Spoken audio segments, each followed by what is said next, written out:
민법상 다문화 입양 절차를 마친 지 1년. 철민 씨의 보살핌과 마렌 씨의 노력으로 미카엘은 빠르게 한국 생활에 적응했습니다. 지난주 다문화 가족 행복 캠프에 참석한 미카엘 가족.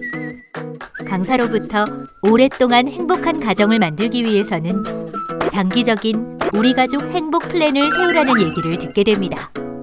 더 행복한 가족이 되기 위해 철민 씨, 나렌 씨, 미카엘까지 모여 가족의 미래를 고민하기 시작했습니다. 다문화 가정의 부모들이 오해하기 쉬운 것이 있습니다. 아이의 문제가 모두 다문화 가정이기 때문이라는 착각이죠. 아이들에겐 생애 주기별 특징이 있습니다. 쉽게 말해 또래 아이들이 갖는 특징을 우리 아이도 갖는 것이죠. 사춘기가 대표적인 예입니다.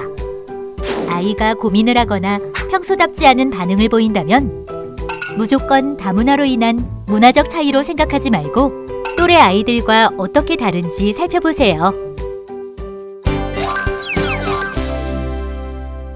집안일 때문에 부부싸움을 한 적 있어요. 발끈해서 드센 말투로 쏘아붙였더니 아내가 눈물을 보였어요. 미안해, 어쩔 줄 몰랐는데 하필 그 광경을 미카엘이 본 겁니다. 역시나 한동안 밝던 아이가 수일 동안 웃질 않더군요. 아내와는 금방 화해했지만 미카엘 마음을 돌리는데 더 오래 걸렸어요. 아이에게 화목한 가정 환경이 왜 중요하다고 할까요? 옛말에 가화만사성이란 말이 있듯 행복한 가정에서 자란 아이는 또래 친구들과 어울림에 허물이 없고 나아가 자신감 있고 건강한 사회활동을 할 수 있습니다. 부부관계가 좋은 가정은 대개 일관된 양육 태도를 가집니다. 그래서 사춘기에 아이가 방황하더라도 아이에게 긍정적 방향을 제시하고 기다려줄 수 있습니다. 특히 아빠와 엄마의 관계가 동등할수록 아이는 이성을 대하는 균형적 태도를 배울 수 있고 더 나아가 화목한 가정을 이룰 확률도 높아집니다. 화목한 가족을 위한 첫걸음엔 무엇이 필요할까요? 가장 실천하기 쉬운 것은 가족 간 대화의 원칙을 세우는 것입니다. 가족끼리 존중하는 태도로 대화해요.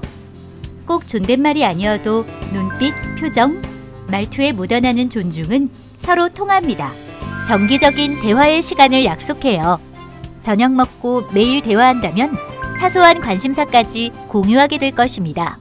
서운한 점은 가족이 함께 있을 때 얘기해요. 가족 간 사소한 오해가 있더라도 함께 해소할 수 있습니다. 가족이 함께 소풍이나 여행을 다니며 추억을 쌓는 것도 좋습니다. 어릴 때 쌓은 행복한 기억은 아이들에게 평생 정신적 자양분이 됩니다. 이외에도 가족끼리 끈끈한 유대감을 높일 수 있는 우리 가족만의 행복한 약속을 만들어 보아요. 매일 밤 8시 가족이 모여 5분간 얘기하기로 약속했어요. 시작은 5분이었지만 얘기하다 보면 1시간도 훌쩍 가요. 매일 대화하면서 가족 간 오해도 더 많이 없어진 것 같아요.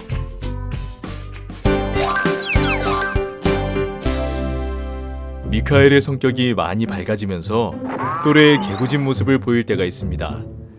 집안에서는 괜찮지만 공공장소에선 주의가 필요하죠. 가끔은 자제시키려는 저의 행동을 오해하는 경우가 있습니다.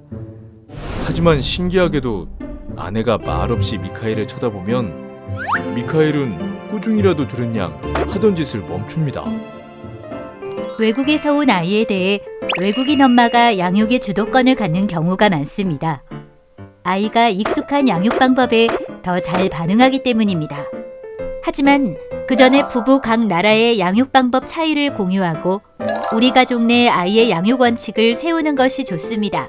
양육 방법에 있어 문화적 차이가 생기면 아이가 혼란스러워할 수 있기 때문입니다. 다문화 가족의 아이는 성장하면서 가족 내에서 문화적 충돌을 자주 경험할 것입니다. 부모가 잘 대처하면 아이의 문화적 식견이 넓어지지만 잘못 대처하면 아이는 어느 문화에도 속하지 못할 것입니다. 다문화 가족 지원센터에서 운영하는 가족 문화체험 프로그램에 참여하는 등 아이가 두 나라의 문화를 배울 기회를 마련해 주세요. 가족 안에서 문화적 체험의 기회를 만드는 방법도 있습니다. 예를 들면 매달 첫째, 셋째 주 일요일을 우리 가족 문화의 날로 정하고 아빠가 아이와 함께 엄마 나라의 문화를, 엄마가 아이와 함께 아빠 나라의 문화를 체험하는 건 어떨까요? 전통 음식을 먹고 동요를 배우고 영화를 함께 보는 것도 좋습니다.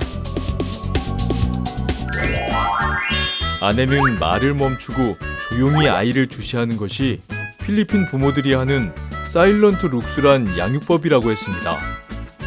저와 아내는 공공장소에서는 그 방법을 사용하기로 약속했습니다. 미카엘도 제 사일런트 룩스에 잘 반응해 주더군요. 미카엘의 한국 첫 여름방학이 끝나갈 무렵의 어느 날이었습니다. 아이가 얼굴이 하얘지도록 베이비 파우더를 바르고 있는 겁니다. 아내는 필리핀에서 남자도 베이비 파우더를 두껍게 바른다고 했습니다. 하지만 저는 아이에게 다른 이유가 있을 수도 있다는 생각을 했습니다. 한국은 유독 외부의 시선에 민감한 나라입니다. 대부분의 다문화 가정 아이들은 특히 사춘기를 전후로 이런 편견에 직면해 혼란을 느낍니다. 다문화 가정의 부모는 아이가 당할지도 모를 편견들에 대해 먼저 알려주는 것이 좋습니다.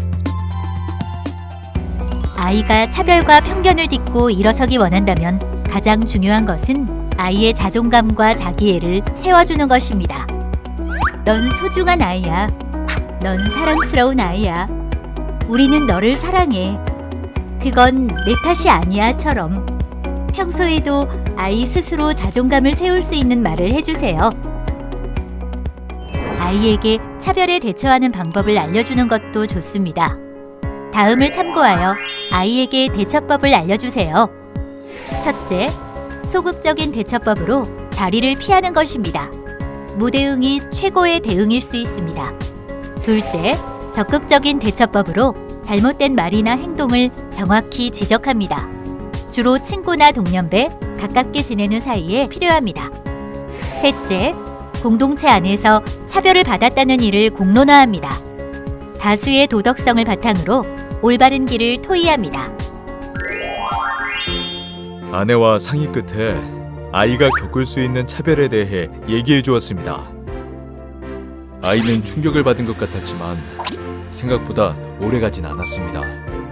저는 아이가 차별에 무릎 꿇지 않고 당당히 맞서는 아이가 되길 바랍니다. 행복을 향해 노력하는 매일매일이 우리 가족에겐 행복의 시간입니다.